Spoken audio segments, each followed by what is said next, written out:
Break के बाद फिर स्वागत है आपका।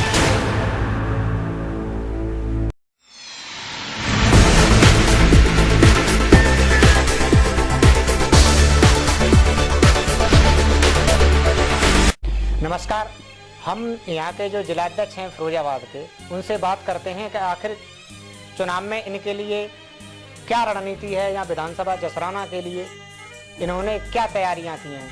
आप यहाँ जिलाध्यक्ष हैं बीजेपी से, तो आपने यहाँ जसराना विधानसभा के लिए और पूरे फिरोजाबाद जिला के लिए क्या तैयारियां की हैं? जनता के बीच जाएंगे तो क्या लेकर जाएंगे? जनता के बीच में हम लोग एक चीज लेकर के जा रहे हैं, वो ये है कि भारतीय जनता पार्टी की सरकार बनेगी तो हम लोग भारतीय जनता पार्टी के लोग शिक्षा, स्वास्थ्य और कानून व्यवस्था, ये तीनों चीजें आज समाजवादी पार्टी की ओर से खराब हैं। उत्तर प्रदेश सरकार गुंडागर्दी, दुकानों पे, मकानों पे, जमीनों पे कब्जा करने में मशगूल रही है, उसे जनता की कभी कोई चिंता नहीं रही। और भारतीय जनता पार्टी के लिए आवाम ने मन बना लिया है। आज परिस्थितियां ये हैं कि जनता चुनाव लड़ रही है और भारतीय जनता पार्टी की सरकार बनेगी, हम पूर्ण रूप से आश्वस्त हैं। जहां सपा और कांग्रेस का गठबंधन हुआ है, तो इससे क्या लगता है कि यहाँ फिरोजाबाद में जितनी विधानसभाएं हैं, क्या उन पर कोई फर्क पड़ेगा? सपा बसपा का गठबंधन क्या फर्क पड़ता है इनके गठबंधन से? जनता इन्हें नकार चुकी है, जनता ने देख लिया है। 62 साल का शासन देख लिया कांग्रेस का, एक मुश्त 62 साल का शासन कांग्रेस का देख लिया। और आप देखते हैं जगह जगह आप नारे लेके देखते हैं, तो कुल मिलाकर के कांग्रेस का तो कोई अस्तित्व नहीं रहा और सपा और बसपा को जनता परख चुकी है। एक ने समाज में गुंडागर्दी और लूट, हत्याएं, बलात्कार जैसी चीजें भी समाजवादी पार्टी की देन है। और दूसरी ओर मायावती सरकार ने, जो पत्थर वाली सरकार के नाम से जानी जाती है, उसने भ्रष्टाचार में लिप्त रही बीएसपी की सरकार, और इससे ज्यादा उन्होंने जनता की ओर कुछ देखा ही नहीं। उनके पास जन कल्याण की कोई योजना ही नहीं है। यहाँ तक कि हर पार्टी का कोई ना कोई घोषणा पत्र होता है, और यहाँ तक सपा सरकार ने अपने घोषणा पत्र में जो भी वायदे किए थे वो लगभग बहुत ही कम धरातल पर दिखाई दिए। आज घोषणा पत्र भाजपा का भी जारी हुआ है, जिसमें राम मंदिर मुद्दा मुख्य है, तो इस पर आपका क्या कहना है? क्या ये धरातल पर आएंगी योजना? भारतीय जनता पार्टी तो जो कहती है सो करती है। ये तो बीजेपी हो या अन्य कोई पार्टियां, जब जब चुनाव होते हैं तब ही उन्हें घोषणा पत्र याद आते हैं। बीजेपी ने भी अपने घोषणा पत्र में यहाँ राम मंदिर मुद्दा यहाँ फिर से अलापा है, इस पर आपका क्या कहना है? राम मंदिर मुद्दा तो आवाम का मुद्दा है और ये भावनाओं का मुद्दा है, और भारतीय जनता पार्टी की इसके लिए प्रतिबद्ध है, लेकिन संवैधानिक तरीके से प्रतिबद्ध है।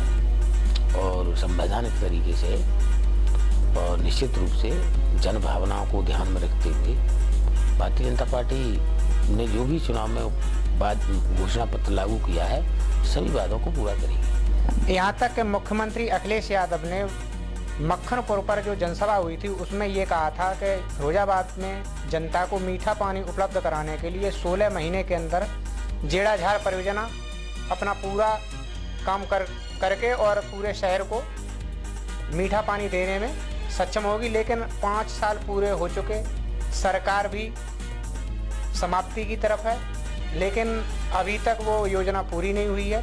तो क्या भाजपा के वादे धरातल पर दिखाई देंगे? निश्चित रूप से भारतीय जनता पार्टी जो वादे करेगी जनता के बीच में खरी उतरेगी। भारतीय जनता पार्टी कभी झूठे वादे नहीं करती।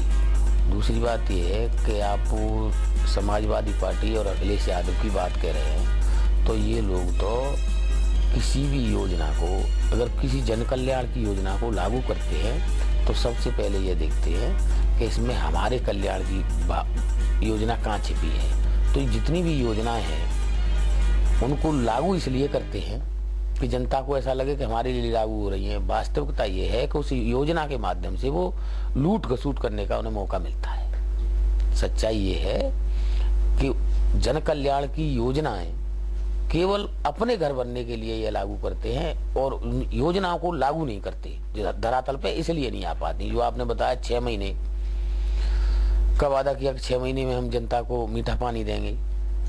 मीठा पानी तो ये तब देते तब इनके घरों में कहीं जगह बचती है। ये जो है आज आप देख रहे हैं इनके परिवार में जो झगड़ा पड़ा है, जो विवाद है, ये सब जो अनर्थ की कमाई है, देश की प्रदेश की जनता की गाढ़ी कमाई है, खून पसीने की कमाई है, इसको जो इन्होंने लूटा है तो ये पाप का घड़ा भरा है। इनका तो पाप का घड़ा भर गया है तो ये फूटा है, परिवार में टूटन है, वो सिर्फ इसी की देन है कि इन्होंने धन संचय जो किया है वो गलत तरीके से किया है। यहाँ तक फिरोजाबाद जिले की कानून व्यवस्था को प्रदेश सरकार बड़ा बेहतर मानती है, इस पर आपकी क्या टिप्पणी? प्रदेश सरकार बेहतर मानती है कानून व्यवस्था को। यहाँ आप बताइए आपको क्या बेहतर दिखता है? आपको कहीं कुछ बेहतर दिखता है? लूट हुई, कल की बात है, परसों की बात है, परसों की बात है, लूट हुई, बंधक बना के 6 लोगों ने बंधक बना करके लूट की और उसके बाद में जब वो रिपोर्ट लिखाने गए तो उनकी रिपोर्ट चोरी में दर्ज की। इसी तरह से की तमाम घटनाएं हैं और यहाँ कानून व्यवस्था आपको कहाँ से ये दिखाई दे रही है? यहाँ तो लाठी के दम पर शासन हो रहा है। यहाँ तो रामगोपाल जी जो भी एसपी और डीएम से कहते हैं सो करते हैं। इस चुनाव में भी केवल ये जो आचार संहिता है वो केवल भारतीय जनता पार्टी और अन्य दलों के लिए है, लेकिन सपा के लिए तो कोई आचार संहिता भी नहीं है। आपके लिए आपके उदाहरण है अखबार में जो आपने पढ़ा होगा कि जिस दिन नॉमिनेशन हो रहे थे, नामांकन हो रहे थे, सपा के नेता आचार संहिता का उल्लंघन करके और खुलेआम अधिकारियों के सामने जा रहे थे। प्रत्याशी और 4 लोग जाते हैं नामांकन के लिए, लेकिन वो 4 की जगह पर 6 और 8 लोग जा रहे थे, कोई किसी ने नहीं रोका।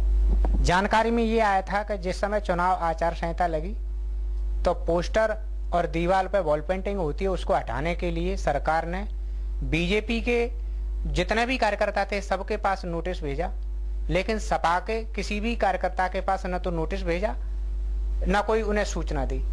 सबके बीजेपी के जितने भी कार्यकर्ता थे सबके पास, किसी के पास 40,000 का नोटिस, किसी के पास 50,000 का।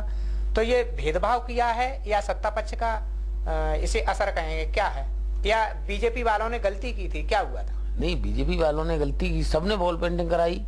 सपा के लोगों ने प्रचार किया, बसपा के लोगों ने प्रचार किया और भाजपा के लोगों ने भी प्रचार किया, लेकिन सपा के लोगों के खिलाफ कोई कार्रवाई नहीं की गई। इससे ये सिद्ध भी होता है ना, एसपी डीएम कतई समाजवादी पार्टी के पक्ष में हैं और समाजवादी पार्टी के कार्यकर्ता बन के काम कर रहे हैं।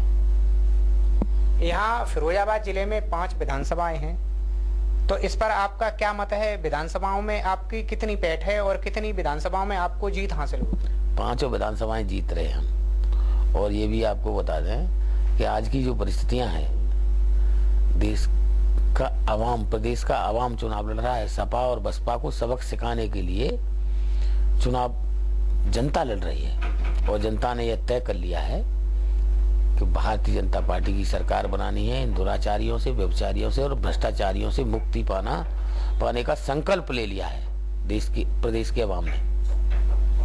और निश्चित रूप से हम 5 सीटें जीत रहे हैं। कुर्सी का किस्सा और जनता का हिस्सा प्रोग्राम में बस इतना ही। हम फिर मिलेंगे नई शख्सियत के साथ।